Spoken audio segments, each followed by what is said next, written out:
Hello guys, welcome back to the channel, welcome back to the garage. If this is your first time stopping in, please like the video, subscribe, all that kind of good stuff. So as you can see, I have the garage pulled into the truck. I have the truck pulled into the garage today. The reason for that is I actually took the project truck, the race truck, whatever we want to call it, which we actually don't have a name for the truck, so that's something we should work on. Everything else around here is named. I don't know why I've never named this. Anyway, I took the truck to work this morning. It performed flawlessly. Everything was, worked the way it should on the way to work. Got to work, shut it off, let it cool down. No problems. When I went to leave work, however, it was a little bit of a different. It was the complete opposite, as a matter of fact. So I went to pull out of my parking spot, pull the lever down the drive, and the truck was in neutral. It was on a little bit of a grade, and it kind of rolled out, and I said, what the hell? So I played with the lever, and I could find reverse and back up in the spot after a while. I could kind of find park. I wasn't really sure. And the ground was wet, which sucked, so I had to crawl down underneath the truck. I, shut the truck off and hit the, parking brake and unhooked the shifter linkage underneath the truck and actually put the truck in drive, the shifter linkage in drive underneath on the transmission. Manually started the truck up with my foot on the brake and drove it home. Actually, that's bullshit. The first time I did it, I actually must have had it down into 2. Like if you had it on your shifter, it was down into second gear. So I took off driving thinking everything was good and it would not shift past second. So I had to pull over when I found a nice parking spot or whatever and, do the same thing all over again and just put it back another click. So we got to figure out what's going on there. I didn't see anything, but I didn't have a light. It was wet. I just wanted to get the truck home, get me home, all that. I was kind of irritated. So we got to figure out what's going on with that, and we'll work back from there. Like I said, the truck performed great, other than that issue. So we'll see what that is. Hopefully it's something stupid or silly. Hopefully nothing's broke. I don't know what it is at this point. That's the first thing on the agenda tonight, is to try and tackle that. The other thing I want to do is kind of take apart the dash a little bit and where the key goes in. If you guys remember, I cannot get the key out of the truck unless I disconnect the battery and then reconnect it. The reason for that is the truck actually has an automatic tune file in it with the 48RE swap. And my reverse lights and all that, if you remember, all that stuff was in my gray truck, Caitlin. So when it was in Caitlin and we were using the Mini Max, I actually bought a box from Fire Pump called their 68 RFE info box, and that allowed all the functions to work. Well, not all of them. Allowed the backup functions to work and like 4 low, so the truck would see reverse and neutral. I put that in this truck, not knowing that when you use EFI live tuning, it's not the same. You can't get the key out. Firepunk has since corrected or fixed this box. This was like one of the early versions. Now you can buy one. It's called Firepunk Porcupine, and everything works the way it should. All your park functions, everything. So cruise control, all that shit. It's like a 48 came in the truck. But ours is older, so we got to figure that out. That's kind of our game plan for tonight. Let's get started and see if we can figure out what's going on with this shifter. I have the shifter linkage. It's kind of in the it's in the drive position, whereas the cable is in the park position. Looking at everything, there doesn't seem to be any problem down here. So I guess we're gonna have to move into the cab of the truck to solve this. Pretty simple fix. It looks like this plastic collar here, which is like to set your adjustment on your cable, actually popped out for some reason. As you can see, it comes out.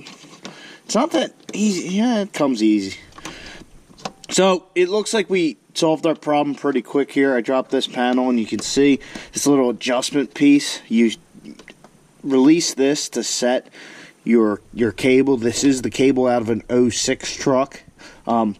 Moves out pretty easy. I don't know why it would have done this, but it seems like it's good now. I'll start the truck and double check. Foot on the brake, of course. So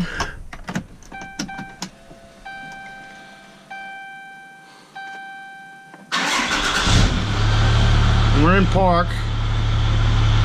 Won't release the parking brake. There's reverse. Neutral. Drive. So yes, it has indeed fixed it. But we're going to back up here for a second because we have something else that might be an issue.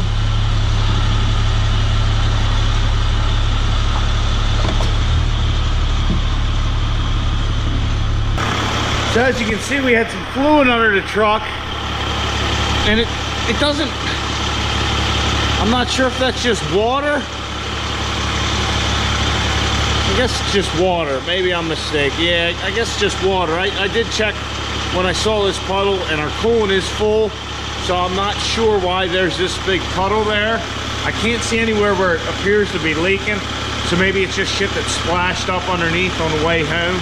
I'm not sure, but we'll see if that dries out. If it doesn't, we know it's something else. Truck's idling, warming up. I got that little puddle up there. I want to see if when it warms up, if I can notice what it is. It might just be like residual from coming in, but it seems like it was only under the front there. So I'm curious. There's nothing wet by the water pump or anything like that, but so you have to bear with me a little bit while we let it warm up. But I'm going to take these 4 Torx heads out and pull this whole ignition box, I guess, because it is, I mean, it's the ignition switch, but there's a whole box there, and see if we can figure out what's going on with it.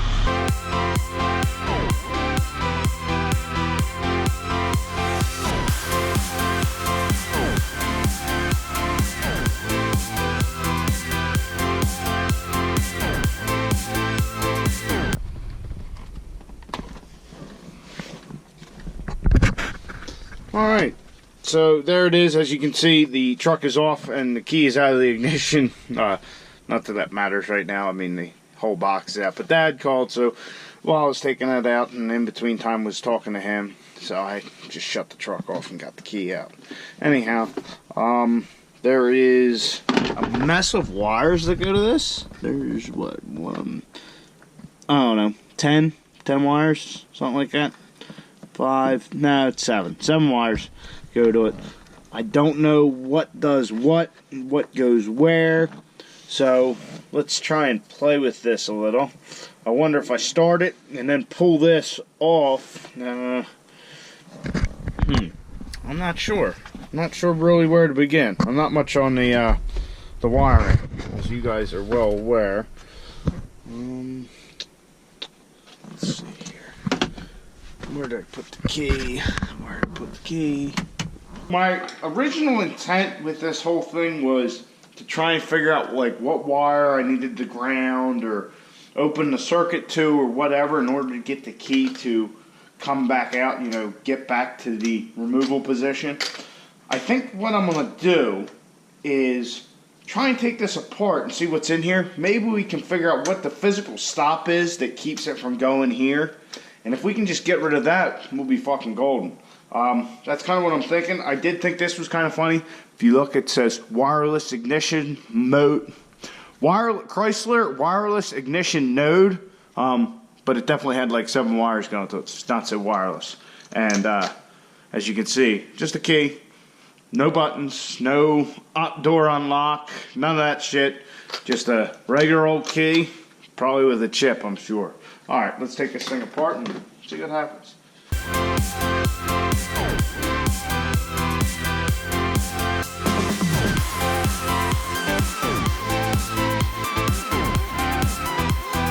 How this thing works, hopefully you guys are going to be able to see this.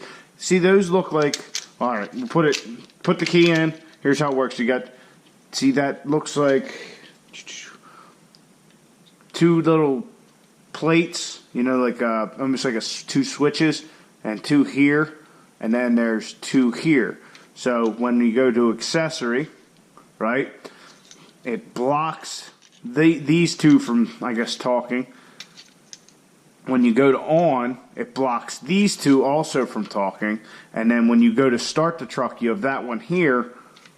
It allows those 2 to talk or, you know, whatever, send signal somehow, and then springs back. So that's how that all works. There's definitely like a little cam setup in here. Now,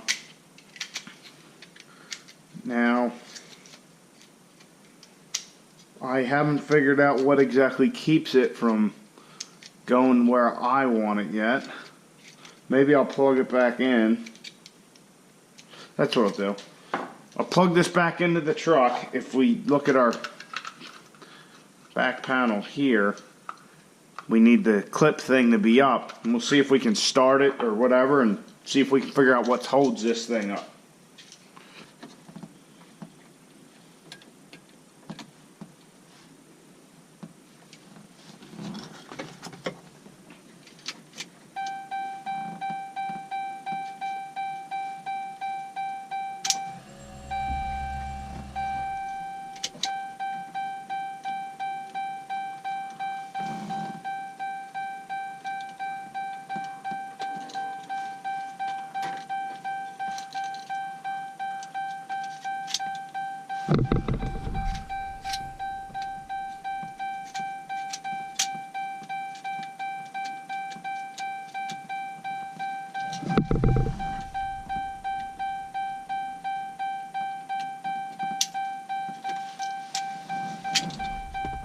Alright, so I don't know if you guys picked up on that. I'll do it again.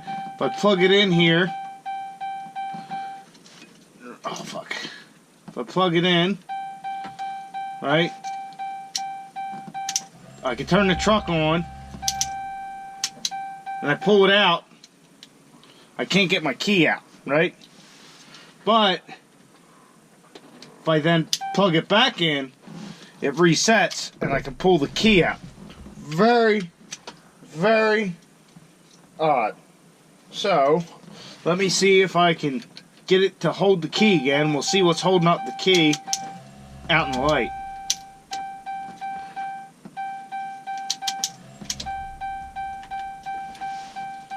Alright, so it's holding the key. Let's see why. As you can see, the key's locked in. I can turn it on, but I can't pull the key out. So something in here is locking up to cause that. I don't know what.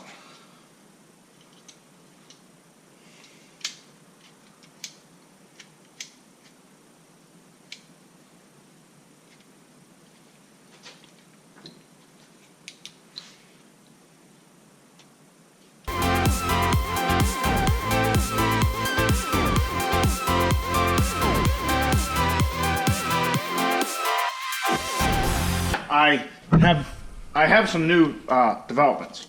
Alright, so when you turn the key on, what happens is, see this little jobby here? It slides over.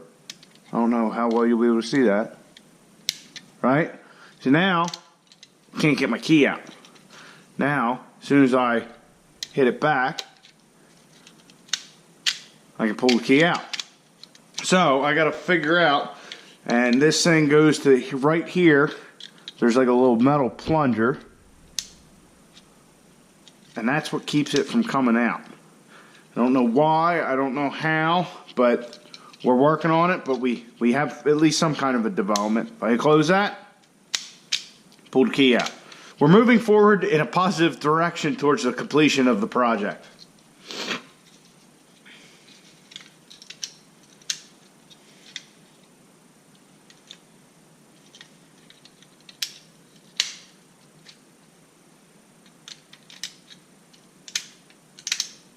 Oh, okay. Now I'm saying it. So, I hope you guys are going to be able to see. See this little white tab here? When I close this tab here, right, see? When I turn this, I can get my key out. So, when I go in, that white tab comes up. So if that's applied, now it can't come out because that's in the way. So, if I push this back, now I can get my key out. Key locked in, tab out, get my key out. So now how do I make this so it'll work? I don't know, I ain't figured that part out yet.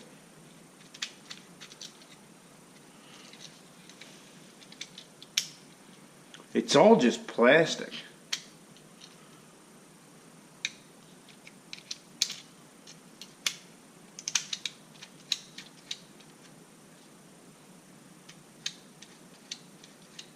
I wonder if I take a little Dremel or something and I Dremel this out, if I could see it better, and do what I need to do. Well, let me see what I got for tooling. A lot of you are probably not going to approve of this, but I have this old soldering iron I found. I don't even know what I got it from. We're going to try that to melt the plastic because it seems a little thick for any knife.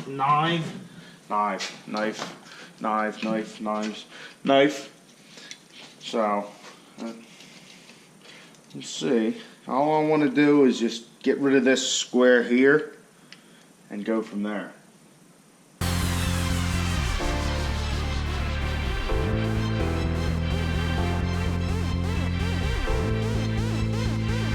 Alright, so I think I got it. You can see right here the little plastic piece going back and forth. So, we flip our little thing. One way, good. The other way.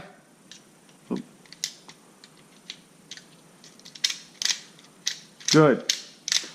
So we should be able to get our key out. Now whether that'll have any ill effects running the truck or, you know, like it's still saying the key's in, I don't know. But we're going to find out. So I'm going to reassemble this and we'll go from there. Alright, got her switch reassembled. We'll just plug her back in. Alright, what did I do with the key? Here it is. Key in the ignition. Auxiliary. Truck's on. Auxiliary. Keys out.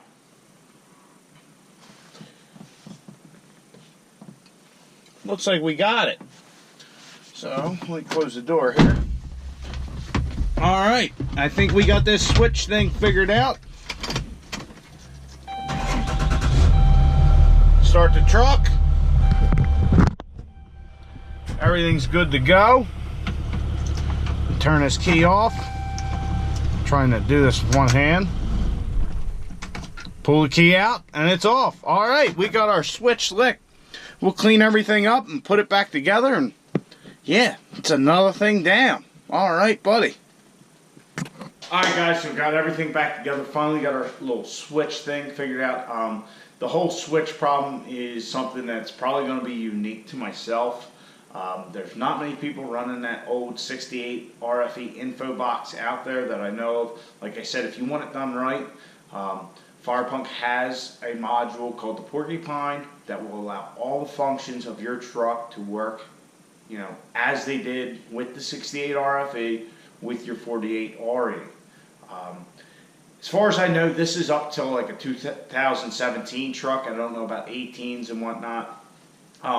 Anything I've heard is 2013, you know, like when they changed the dash and the radios and all that, they're a lot more integrated than these 2012 to 2010 trucks. So I use that box because I had it from when I did this with Caitlin, because it was going to be more of a daily driver, you know, competition setup kind of thing. I don't know really what I was thinking back then. I was just kind of doing it. So we use that over. If I was going to go forward doing a competition build like this, I'd probably just have them put a manual file in, you know, and rig up the lights that way. But if you want full functionality of all your 68 RFE truck options with a 48 RE in it, contact the guys at Firepunk. They have extremely good customer service. Anytime I've dealt with them, they've been great. I had an issue with my anteater originally back a while back. I had like one of the first 30 they made, and Rick over at Firepunk had told him my issues. He says, look, I'll send you on a new one. Just send us back the old one so we can diagnose it. So, you know, just trying to troubleshoot and improve their product. And he did it, no questions asked, really. It was, you know, they're very easy to work with. So we got our switch figured out. We, you know, used our soldering iron to do some molestation, I guess you'd say, to the switch. But the key now comes out. Everything's kosher. It's kind of how it should be. Why I waited so long, I don't know. It really turned out to not be that difficult, but it's not something you can really look up online. Like I said, it's kind of like a one-off problem that we had. Also, the issue with the shifter cable. I don't know why that happened. I don't know if it's because that shifter cable's been, you know, it was out of another truck and then it was in the or not Veronica, into Caitlin, then out of Caitlin, into this truck. So I'm thinking maybe that thing just got loosened up. So I did put a zip tie around it just to secure it, make sure we don't have this issue again. So the truck runs good. I was very happy with how it performed. I do need to adjust some of the shifting parameters, which I do need to show you guys. I'm sure you guys have a lot of interest in seeing that because the Anteater is a very simplistic software to run. It's not like if you've ever looked at the PCS software for shifting transmission, that's got line pressure. Not with the Anteater. You're just setting shift points based on mile an hour and all that kind of stuff. If you like the video, please like, subscribe, and comment. I honestly don't know where the build is headed right now. We have some decisions to make, and I'll talk with you guys about that in another video. As far as the motor, what are we going to do with the motor? We really only ever made it to one dyno run, one track run with this motor. Oh, also that wet spot on the floor, figure that out. I did check the coolant level. The coolant level was perfectly fine. So I'm thinking that's just residual shit that was coming off of it from splashing in the driveway here. So we'll talk about the motor, what the options are, where we're going to go. I want to put a cage in it. It's just, there's a lot of decisions to make in the next 3 or 4 months, and I need to talk to some people about building a cage, possibly doing it myself, what that entails, getting it, getting it inspected so it's certified so when we go to the track there's no issue. Yeah, you could put a cage in it, and some tracks probably just that's good enough. But if you're going to be racing and you're at a legit track, they're going to see documentation. So, guys, once again, rambling, sorry. Hope you enjoyed the video. Get out in your garage, get to working on your truck,